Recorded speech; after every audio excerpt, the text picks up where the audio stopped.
नमस्कार, आप देख रहे हैं खबर अपडेट। मैं बता दूं कि नगर पंचायत हो या नगर परिषद हो, सियासी गर्मियां काफी तेज हो गई और ऐसे में जितने भी प्रत्याशी हैं सभी लोग नामांकन करा चुके हैं और कल ही स्कूटनी होकर के छटाई भी हुई है और जो चुनावी मैदान में उतरे हैं कल सैंबल भी मिलना शुरू हो जाएगा और सभी लोग अपना जोर खरोश के साथ में अपना एक दूसरे से मिलना जुलना शुरू कर दिए हैं।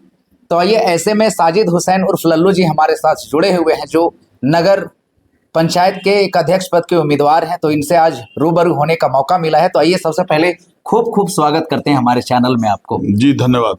तो पहला क्वेश्चन आपसे ये रहेगा कि आप अध्यक्ष पद के उम्मीदवार में क्यों आना चाहते हैं? आप एक मंझे हुए राजनीतिज्ञ में से एक आते हैं, क्यों आना चाहते हैं आप? देखिए, मेरे राजनीतिक जीवन में पद का कोई महत्व कभी मैंने दिया नहीं जी।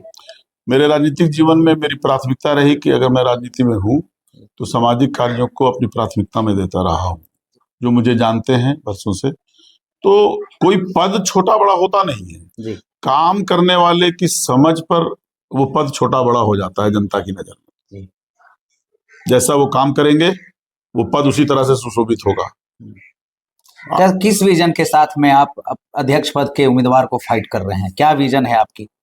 देखिए, कोडरमा ये पंचायत था जी। 84-85 में ये नोटिफाइड एरिया कमेटी बना जी। जब राजेंद्र नाथ दा उर्फ हीरो बाबू यहाँ के एमएलए थे। जी। और आगे बढ़ के ये जब कोडरमा जिला बन गया, झारखंड बन गया, कोडरमा जिला बन गया, तो 2010 में नोटिफिकेशन होके ये नगर पंचायत बना, मतलब शहरी इकाई बन गई सरकार की। जी। तो पहली बार 2010 में चुनाव हुआ। लोगों ने पहली बार देखा कि कुछ फंड आए, कुछ सड़कें बनी, कुछ नालियां बनी।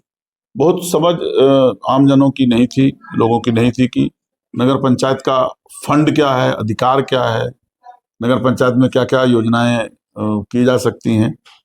तो इस तरह से बीता। लेकिन 2015 में दोबारा जब चुनाव हुआ तो यहाँ जो अध्यक्ष चुने गए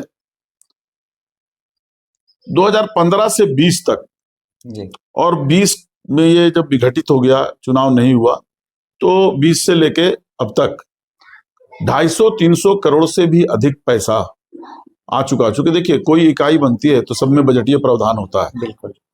और योजना आयोग, जो अभी नीति आयोग के नाम से जाना जाता है, तो बजट वहां से एलोकेशन होता है कि पर एनम किस इलाके में, पर व्यक्ति किस इलाके में कितना बजट जाना चाहिए। जी। तो उस लिहाज से नगर पंचायत का एक अलग बजट होता है, हर इकाई का एक अलग बजट होता है।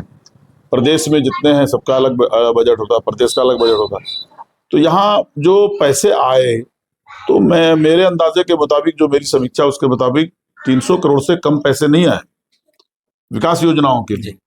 जो नगर इकाइयों के लिए मूलभूत योजनाएं हैं, जैसे सुदृढ़ नली बनाना, सड़कें बनाना, सफाई का काम करना, शौचालय बनाना, आवास बनाना, ये सारे काम हैं। आप देखिए, कोडरमा नगर पंचायत में आप देख रहे होंगे कि ना तो सड़कें सुदृढ़ हैं, ना तो नालियां सुदृढ़ हैं, ना तो पानी की निकासी का कोई सीवरेज ड्रेनेज का कोई प्लान, कोई सिस्टम से बना है। बस जैसे तैसे बन गया, सिस्टम से कोई काम नहीं हुआ है। इसलिए जनता बहुत त्रस्त है।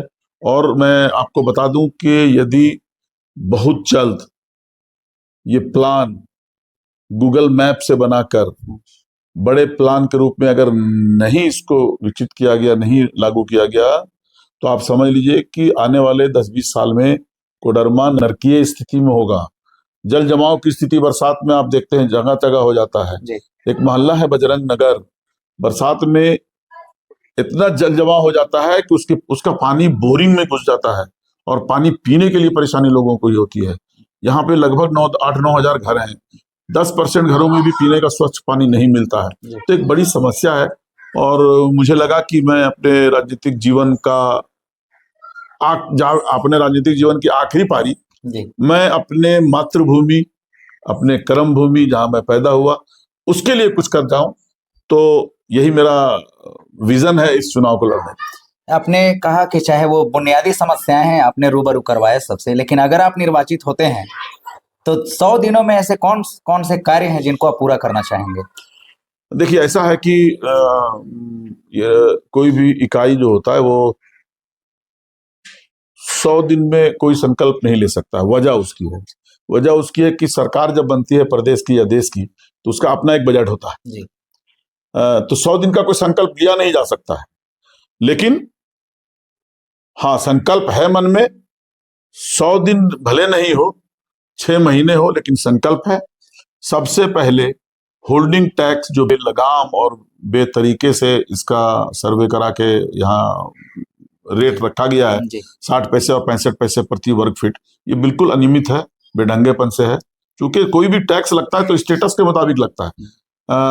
तो आप देख लीजिए, ना तो यहाँ पे रोजगार का स्टेटस है, ना तो कोई सुविधा का स्टेटस है। तो आप ये समझ लीजिए कि जैसे आप देखिए, कभी 3.5 लाख, 4 लाख, 5 लाख के बाद इनकम टैक्स लगता था, आज 7 लाख और 11 लाख का स्लैब है।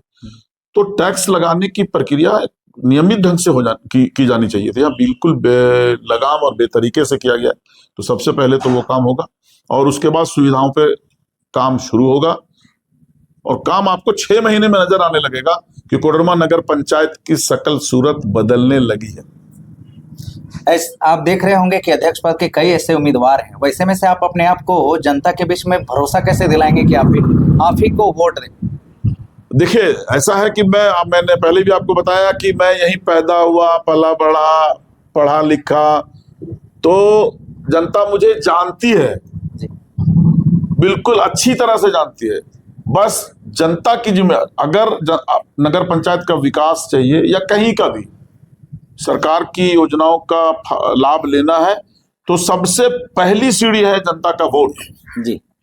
जनता अपनी पहली सीढ़ी पर जम के कदम रख दे और अपने प्रतिनिधि को नाप तौल के परख के चुने, तो मैं समझता हूं कि कहीं भी कोई बाधा नहीं आने वाली है।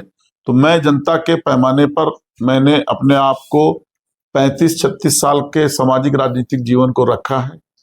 जनता नाप तौल जरूर करेगी और नाप तौल कर भी रही है, और मुझे पूरा यकीन है कि मेरा वजन, मेरे अनुभव का, मेरी समझदारी का, मेरी कर्मठता का, मेरे कार्यशैली का, मेरे व्यवहार का वजन जनता के सामने सभी प्रत्याशियों से भारी होगा, और जनता मुझे भारी मतों से जिताएगी, ऐसा मुझे उम्मीद है। आपने कई ऐसे योजनाओं का चर्चा किया, अगर कोई योजना आता है तो क्या आपके हिसाब से वो पेपर तक ही सीमित रहेगा या फिर धरातल पर उतरेगा, या उसका कोई टाइम टेबल तय होगा? देखिए, ऐसा है कि नगर निगम अधिनियम जी। जिसकी धारा 35 है, उसमें मैं छोटी सी बात बता रहा हूं कि उसमें समितियों के गठन का प्रावधान है। जी। समितियां कौन सी? किसी वार्ड में वार्ड सदस्य उसका अध्यक्ष होगा, और वह उस वार्ड के रहने वाले 10 या 11 लोग उसके सदस्य होंगे, और उन सदस्यों के साथ वार्ड सदस्य की अध्यक्षता में वहां होने वाले क्रियान्वित सभी योजनाओं का चयन किया जाएगा। उसके बाद उसका क्रियान्वयन होगा। अब आप समझ लीजिए कि जब मैं अध्यक्ष बनूंगा तो कोडरमा नगर पंचायत किसी अध्यक्ष या वार्ड सदस्य की सरकार नहीं होगी, ये जनता की सरकार होगी, और जनता जो चुनेगी उन्हीं कार्यों को क्रियान्वित किया जाएगा। अध्यक्ष के लिए आप अगर निर्वाचित हो जाते हैं तो क्या जनता के लिए दरबार लगाएंगे ऐसे खुले, या फिर मिलने में, या फिर कई ऐसे जब चुन करके सामने आ जाते हैं तो कई ऐसे वादे करते हैं लेकिन वो वादा खिलाफी हो जाते हैं, ऐसे में लग रहा है कि जनता दरबार आप लगाएंगे? देखिए, ऐसा है कि मेरा जीवन पूरा खुली किताब है। रात के 12 बजे हो या सुबह के 5 बजे हो, मेरा फोन बजता है जी। और मैं उठाता हूं। जी। इसी तरह जब मैं चुनाव जीतूंगा और उस पद पे बैठूंगा तो मेरे ऑफिस के दरवाजे पर कोई गार्ड नहीं होगा। कोडरमा की जनता आएगी, बेधड़क मेरे ऑफिस में घुसेगी और बेधड़क मुझसे सवाल और करेगी, और मेरा काम जनता का होगा। चलिए, जनता से क्या अपील करेंगे कि आपको वोट दे? जनता से अपील है, मेरे व्यवहार को नापे तौलें, मेरे सामाजिक राजनीतिक जीवन को देखें, क्योंकि इतिहास देख के ही भविष्य के लिए कदम बढ़ाया जाता है। तो मेरा इतिहास खुली किताब है, आप देखिए। और राजनीति में जो, चुनाव में जो चीजें होती हैं जात पात धर्म पैसा मुर्गा शराब, इसको लात से मारिए ऐसे लोगों को और अपने मन की बात सुनिए। और आपके दिल में जिस प्रतिनिधि के प्रति, जिस प्रत्याशी के प्रति दिल में गुदगुदी पैदा हो, मैं समझता हूं कि मैं आपके दिल की गुदगुदी पैदा करने वाला प्रत्याशी हूं, तो मुझे वोट दीजिए और कोडरमा के जनता के लिए जो मैंने सपना देखा है उस सपने को साकार करने में मेरी मदद कीजिए। धन्यवाद। बहुत बहुत धन्यवाद। तो ये हमारे साथ लल्लू जी जुड़े हुए थे, जिन्होंने विभिन्न विजन के साथ में चुनावी मैदान में उतरे हैं और जनता से सीधा अपील कर रहे हैं कि जिन विजन के साथ में चुनाव में उतरे हैं उस विजन पे खरा उतरने का वादा भी किया है। तो मैं समझता हूं कि ऐसे नेता को आगे बढ़ करके आना चाहिए। तो इसी के साथ मेरी शुभकामनाएं भी आपके साथ जी है शुक्रिया, धन्यवाद। और तब तक के लिए देखते रहिए खबर अपडेट के साथ। अनूप, धन्यवाद।